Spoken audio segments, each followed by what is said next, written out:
प्यारे बच्चों, सुप्रभात। अब तक हम लोगों ने शब्द निर्माण जो हमारा व्याकरण का पार्ट है या व्याकरण का कोर्स है, सिलेबस है, उसमें से हम लोगों ने जो शब्द निर्माण टॉपिक दिया था उसके अंदर मैंने बताया 3 टॉपिक थे, उपसर्ग, प्रत्यय और समास। जैसे नए शब्द कैसे बनते हैं, उसमें से हम लोगों ने 2 पार्ट उपसर्ग और प्रत्यय देख लिया है। आज हम जो तीसरा पार्ट हमारा है समास। समास चूंकि इम्पॉर्टेंट टॉपिक है, बड़ा टॉपिक है, इस पर हम आपके लिए 2 वीडियो बनाएंगे। इस पर मैं आपके लिए 2 वीडियो बनाऊंगा और आप इसको अच्छे से पढ़ेंगे, ठीक है। तो सबसे पहले तो आप ये जानिए कि समास होता क्या है। अब तक हमने क्या पढ़ा? शब्द निर्माण, किसी शब्द के पहले उपसर्ग, अगर किसी शब्द के पहले कोई शब्दांश या अक्षर आए तो उपसर्ग हो गया, किसी शब्द के बाद कोई अक्षर या शब्दांश आए तो प्रत्यय हो गया। अब जो समास की हम बात कर रहे हैं, तो जैसे कई शब्दों को मिलाकर या कई शब्दों के मिलने से जो एक नया शब्द बन जाए उसको क्या बोलते हैं? समास या सामासिक शब्द। जैसे एग्जाम्पल के तौर पर मैं बोलूं गजगामिनी, गजगामिनी यानी हाथी के समान चलने वाली। मैंने क्या बोला? हाथी के समान चलने वाली, यानी 4 से 5 शब्द मैंने बोले। आप सीधा बोलो सर गजगामिनी, तो इसको क्या बोलेंगे? समास। यानी 2 या 2 से अधिक शब्दों को मिलाकर जब एक नया शब्द बनता है या मिलने से मिलाने से जो नया शब्द बनता है उसे क्या बोलते हैं? समास। देखिए,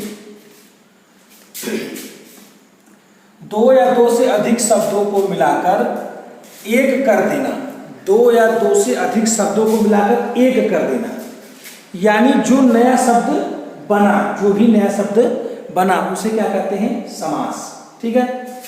अब जैसे देखो एग्जाम्पल है चतुर्भुज, 4 भुजाओं वाला, 4 भुजाओं वाला। 3 शब्द की जगह मैंने सिर्फ एक शब्द चतुर्भुज बोल दिया, यानी 2 या 2 से अधिक शब्दों को मिलाकर या मिलने से जो एक नया शब्द बनता है उसे हम क्या कहते हैं? समास। अब जैसे कभी कभी आपसे पूछता समास विग्रह क्या है, तो इसी शब्द को तोड़ देना क्या कहलाएगा? चतुर्भुज को तोड़ दीजिए तो क्या कहलाएगा? समास विग्रह।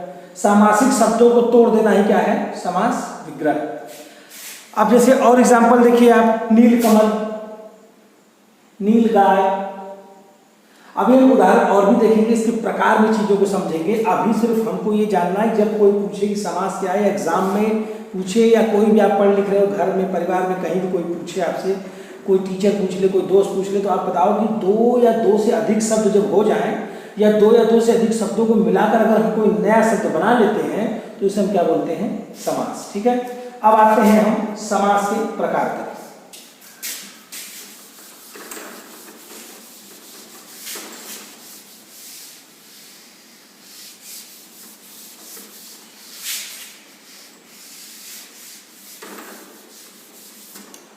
मैंने आपको पहले ही बताया कि समास की परिभाषा हम जान गए।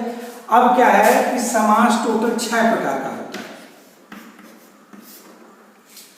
अव्ययी भाव समास, द्विगु समास, तत्पुरुष समास, द्वंद्व समास, कर्मधारय समास और बहुव्रीहि समास। समास एक इम्पॉर्टेंट टॉपिक है और एक अच्छा टॉपिक है, एग्जाम में अच्छे अच्छे क्वेश्चन आते हैं इससे, इसलिए इस पर हम लोग 2 वीडियो में बात करेंगे। फर्स्ट वीडियो में हम लोग ऊपर के 3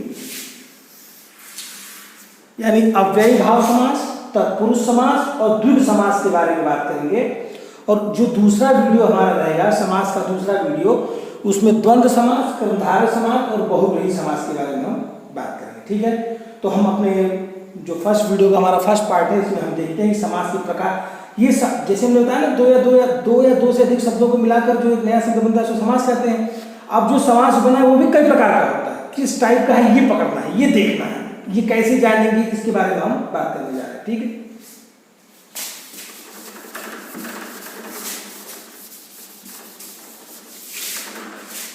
जैसे देखिए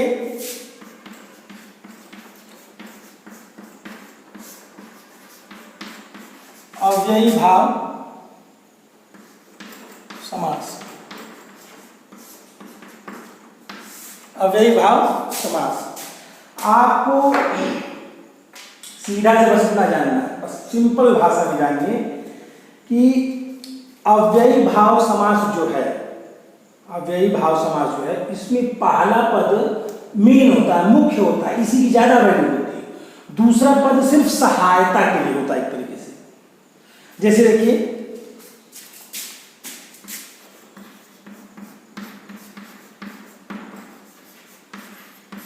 जैसे मान लीजिए हमने एक शब्द लिखा यथा संभव,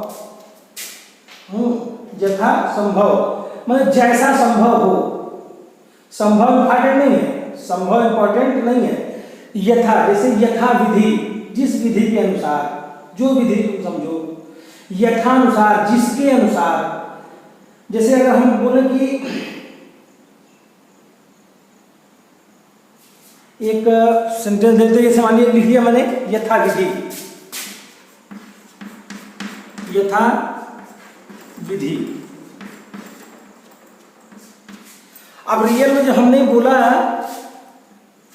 यथा विधि, जब बोला तो इसका सीधा सा अर्थ निकला विधि के अनुसार, विधि के अनुसार। विधि का मतलब नियम, रूल के अनुसार। यथा विधि रूल के अनुसार, विधि का मतलब होता है नियम। तो जब हमने ये शब्द बोला यथा विधि, यथा विधि, जब हमने ये शब्द बोला तो आपको तुरंत ये, अब उसका जब हमने संधि विच्छेद किया यानी समास विग्रह किया, विधि के अनुसार, विधि के अनुसार, विधि यानी पहला पद, विधि के अनुसार, यानी पहला पद ही क्या है उसका मुख्य है। तो यानी अगर हमसे कोई पूछे अव्ययी भाव समास क्या होता है, तो हम बोलेंगे जिस समास का प्रथम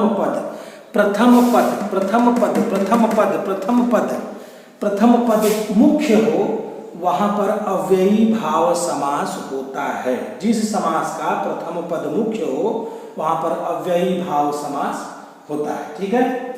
अब जैसे देखिए, जैसे मान लीजिए हमने एक एग्जांपल दिया प्रतिमाह,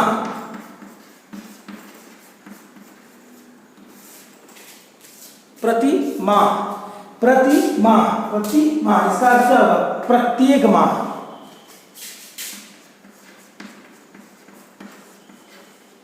प्रत्येक माह। जैसे सीधा सा इस तरह एग्जाम्पल लीजिए, मैं कहूं कि मैं प्रतिमाह शहडोल घूमने जाता हूं, मैं प्रतिमाह शहडोल घूमने जाता हूं।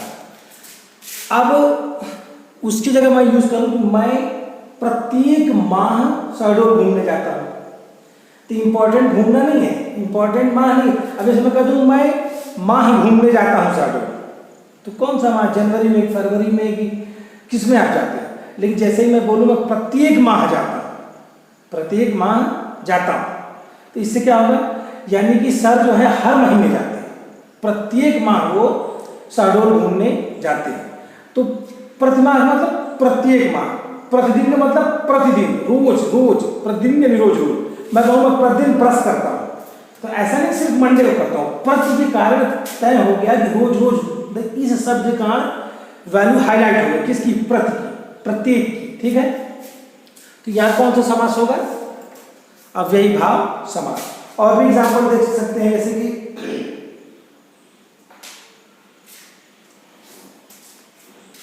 इसे हम ले लें भरपूर। जैसे एक शब्द है इसमें पूर्ण होता है, काम कंप्लीट एक तरीके से। भरपूर मतलब पूरा भरा हुआ,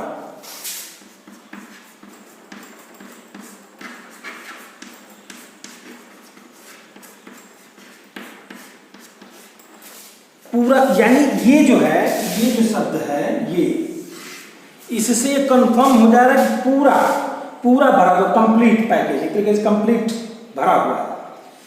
कैसे क्लियर होगा? ऐसे शब्द भर, प्रति, यथा, ये जो शब्द हैं, जिन शब्दों का प्रथम पद का वैल्यू ज्यादा हो जा रही है, जिसकी प्रथम पद की वैल्यू ज्यादा है, मतलब प्रथम पद ही मुख्य है, वहां पर क्या होता है, अव्ययी भाव समास। ठीक है, अब इसकी आप परिभाषा लिख लेंगे या उदाहरण देख लेंगे। ये शब्द जहां भी आए आपको समझ जाना है कि जिस समासिक शब्द का या जिस समास का प्रथम पद मुख्य हो उसे हम क्या कहेंगे, उसे क्या कहेंगे, अव्ययी भाव समास। ठीक है, आइए दूसरा समास देखते हैं।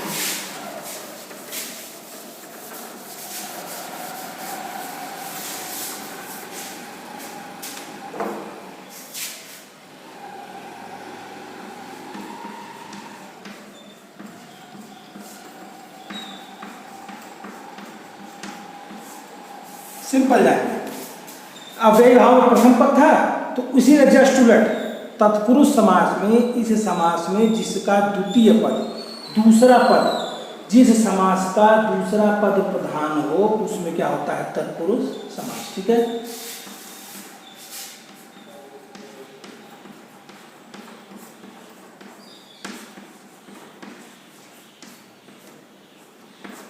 ठीक। अब जैसे एग्जांपल देखिए आप, एक एग्जांपल देखिए, जैसे मान लिया आप कहते रसोई,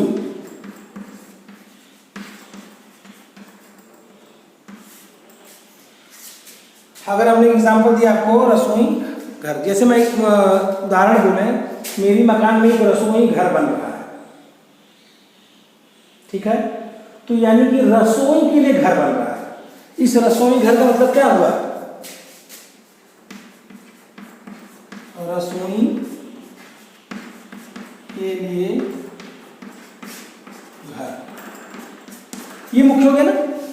स्पेशली हम जो घर बन रहा है मेरा, वो रसोई के लिए बन रहा है। स्पेशली वो बेडरूम जब हम बोलते हैं तो यानी वो रूम जो बन रहा है वो मतलब सोने के लिए बन रहा है। तो वो जो रूम यानी द्वितीय पद, सेकंड पार्ट, द्वितीय पद, दूसरा पद क्या हो रहा है उसका, इंपॉर्टेंट हो रहा है। जैसे आप देखिए,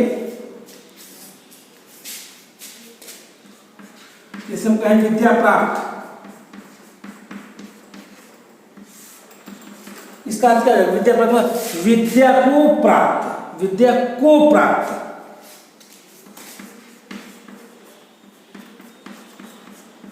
विद्या को प्राप्त।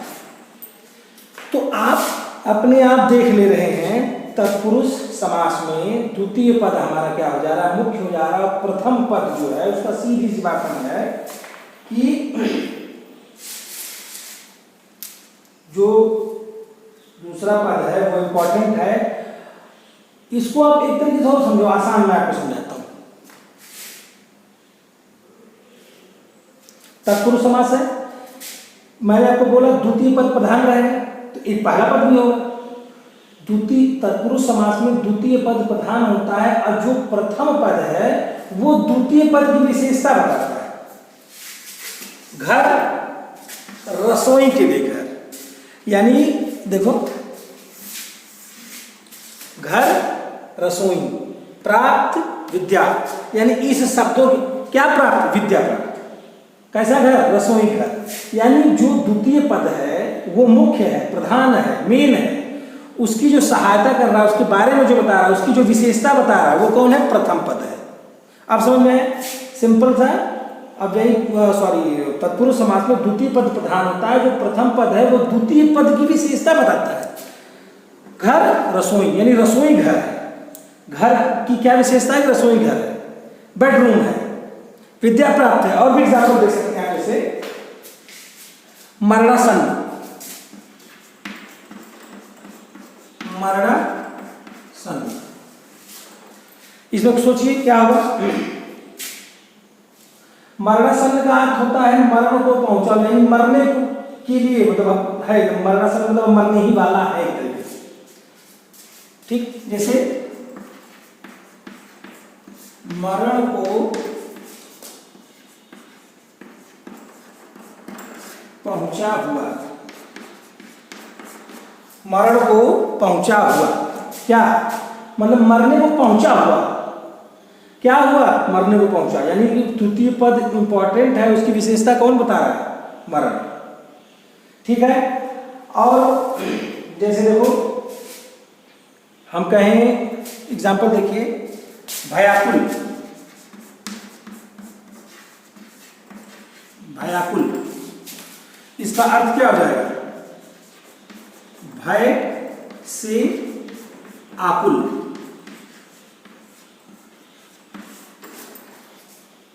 भय से आकुल। क्या भय आकुल है? क्यों आकुल है? भय से। यानी कि इंपॉर्टेंट क्या है? आकुल। क्या हुआ है? आकुल हो गए, डर गए हैं। किससे? भय से। विशेषता क्या है? भय। ठीक, भयाकुल। ठीक, तो यानी कि तत्पुरुष समास में द्वितीय पद क्या होता है? मुख्य होता है, और जो प्रथम पद होता है वह उसकी विशेषता बताने के लिए होता है। आप जैसे देखिए एग्जाम्पल देखिए, जैसे मैं बोलूं तुलसीकृत,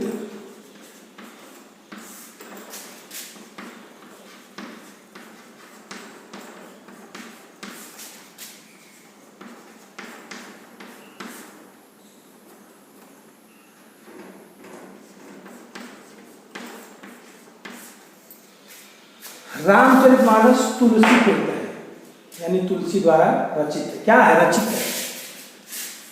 रचित है किसके द्वारा? तुलसी के द्वारा। तो रचना किसने किया? तुलसी ने किया। मुख्य क्या है? रचना। किसने किया? तुलसी ने। यानी कि द्वितीय पद प्रधान, उसकी विशेषता है तुलसी। एक बात। दूसरा, जब मैं समास बता लूंगा तब आपको एक मैट्रिक बताऊंगा, उसमें आप तत्पुरुष समास कैसे पढ़ेंगे। जब ये 6 समास में खत्म कर लूंगा तो एक छोटा सा चीज मैं बताऊंगा आपको, कारक, फिर वहां से पकड़ लेंगे कौन सा इसमें समास है। ठीक है, वो मैं लास्ट में आपको कुछ ट्रिक बता दूंगा। इस शॉर्ट टाइम में एग्जाम में आप कैसे पकड़ेंगे किस समास, मतलब ये जो सामासिक शब्द है या समास, इसमें कौन सा समास है। ठीक है, तब तक आप इसको प्रैक्टिस करते रहिए, मैं और भी चीजें आपको बताऊंगा।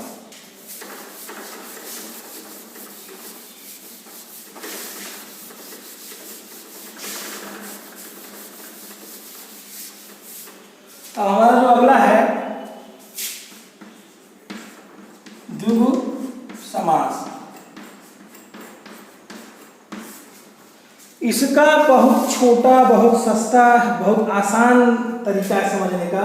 बस आप ये जानिए कि कोई भी समास लिखा, जिस समास का प्रथम पद या पहला अक्षर या पहला जो शब्द है वो संख्यावाचक नंबर बताता है। नंबर, इंग्लिश में नंबर, जो मैथ्स में नंबर आता है, नंबर सिस्टम में जो नंबर पढ़ते हैं, जो नंबर बता रहा हो, यानी जो शब्द लिखा है, जैसे चौराहा, त्रिभुज, पंचभुज। तो ये चौराहा, त्रिभुज, पंचभुज, यानी एक ऐसा समास जिसका प्रथम पद संख्यावाचक हो, संख्या को बताता हो, वहां पर क्या होगा? द्विगु समास। ठीक है, सिंपल था, ज्यादा नहीं सोचना है इसमें। आप जो शब्द है बस उसको पढ़िए। अगर देखिए कि आपको ये बता रहा है कि सर इसमें तो ऐसा लग रहा है जैसे संख्या की बात हो रही है, तो वहां पर क्या हो जाएगा? संख्यावाचक समास। ठीक है, अब जैसे देखिए मैंने बोला अष्टाध्यायी। अष्टाध्यायी, ये पाणिनि एक बहुत बड़े रचनाकार थे, उनकी रचना थी अष्टाध्यायी। अष्टावक्र सुने ना? अष्टावक्र, अष्टाध्यायी। इसके बाद जैसे नवरत्न, नवरत्न तेल आता है ना, ठंडा ठंडा कुल, नवरत्न। तो जैसे ही नवरत्न आपने नाम सुना, 9 9, अष्टाध्यायी 8 8, पंचभुज 5 5, चौराहा 4, त्रिभुज 3। ये जो शब्द है जिसका पहला शब्द जो है संख्यात्मक टाइप का लग रहा है, संख्यावाचक लग रहा है, उसको क्या बोलेंगे हम? क्या बोलेंगे? द्विगु समास। ठीक है, जैसे देखिए अष्टाध्यायी, अष्टावक्र, अष्टाध्यायी, अष्टावक्र, ये सब चीजें जो है देखो, जैसे हम कहते हैं शताब्दी ट्रेन चल रही है। शताब्दी मतलब 100, शताब्दी वर्ड सुनते ही क्या था? शताब्दी ट्रेन चल रही है। कहां से कहां के बीच में? दिल्ली से बंबई के बीच में। अच्छा, फिर जैसे देखिए कि कोई शब्द और सोचिए, दोपहर, दो दोपहर, दो दो संख्यात्मक शब्द आ गया, दोपहर।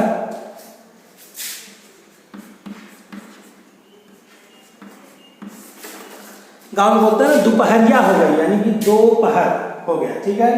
अब जैसे त्रिभुवन, त्रिभुवन नाम सुनो, त्रिभुवन सिंह, तो त्रिभुवन। और भी शब्द सोच सकते हैं, जैसे कि आप सोचिए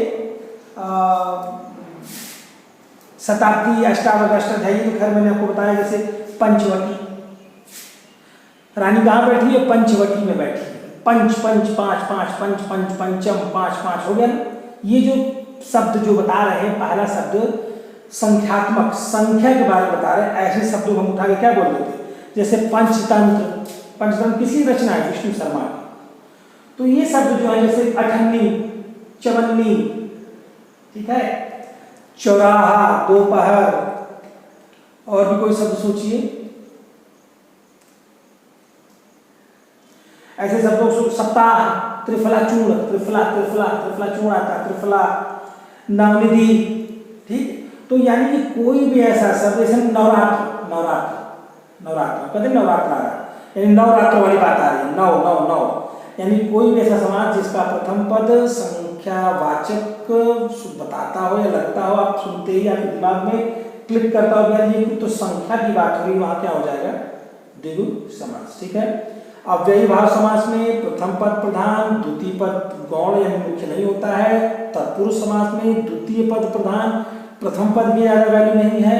और द्विगु समास जो हम पढ़े हैं, इस द्विगु समास में जो प्रथम पद है, या मतलब एक तरीके से कह सकते हैं कि जो समास है उसका जो पहला अक्षर या शब्द जो भी कहिए उसको, वो संख्या, संख्या के बारे में आपको बताएं। उसको पढ़ते ही सुनते ही आपके दिमाग में जैसे चलने लगे 1 2 3 4 5 7 8 9 10 की बात हो रही है, संस्कृत में चाहे हिंदी में चाहे किसी में, वो सेंस निकलेगा। जैसे त्रिभुवन बोले, त्रिभुज बोले, पंचम बोले, नवरत्न बोले, तो ये सब क्या हो जाएगा? इसमें द्विगु समास, ठीक है। तो इस तरह से हम लोग शब्द निर्माण का हमारा जो तीसरा टॉपिक है समास, उसके 3 पार्ट हमने देखे। इस 3 पार्ट की परिभाषा मैंने आपको बताई। इस वीडियो को बार बार देखिए, और इसके बाद जो है आप ये टॉपिक में पढ़ा रहा हूँ, कुछ एग्जाम्पल अलग से भी मैं भेजूंगा, उसको आप पढ़ते रहिएगा और अपने से अधिक प्रैक्टिस करिए। बाकी इसकी जो दूसरी वीडियो है उसमें हम लोग इसके आगे का चीज़ों को पढ़ेंगे, ठीक है। यानी इसके आगे की चीज़ों में क्या पढ़ेंगे? द्वंद्व समास, कर्मधारय समास और बहुव्रीहि समास, उसको हम नेक्स्ट वीडियो में पढ़ेंगे। उसके बाद हम लोग देखते हैं क्या रहता है, क्या वो डिसाइड हो जाएगा अपने में, ठीक है। धन्यवाद। जो भी चीज़ें आपको समझ में नहीं आए पूछ लीजिएगा। वैसे मैं आपको इतना सिंपल, इजी और धीरे धीरे रुक के बता रहा हूँ कि चीज़ों को आप समझने का प्रयास करिए, और प्रैक्टिस मैक्सिमम परफेक्ट, जितना प्रैक्टिस करेंगे उसी से आएगा, ठीक है। धन्यवाद।